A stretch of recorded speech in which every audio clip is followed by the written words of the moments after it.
শ্রী শ্রী চৈতন্য ভাগবতের মতে শ্রীমান গৌরাঙ্গ মহাপ্রভু তাহার জননীকে ও ভক্তমণ্ডলীকে বলিয়াছিলেন, আমি আরও 2 বার ধরাধামে আসিব।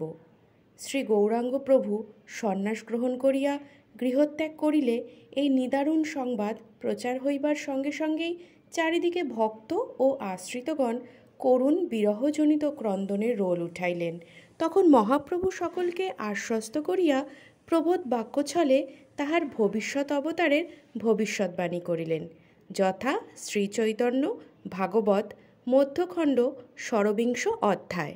সর্বকাল তোমরা সকলে মোর সঙ্গ, এই জন্ম হেন না জানিবা জন্ম জন্ম, যুগে যুগে আমার অনেক অবতার, সে সকলে সঙ্গী সবে হয়েছ আমার।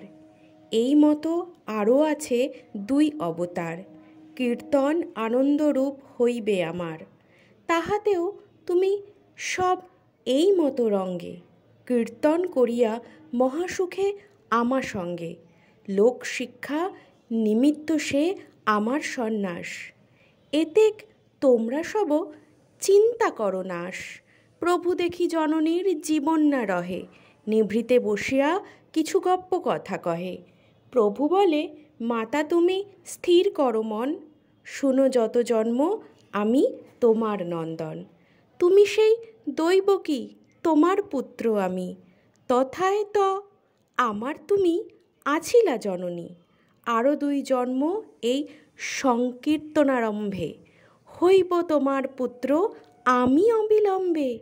এই মতো তুমি আমার মাতা জন্মে জন্মে, তোমার আমার কভু ত্যাগ নহে মর্মে।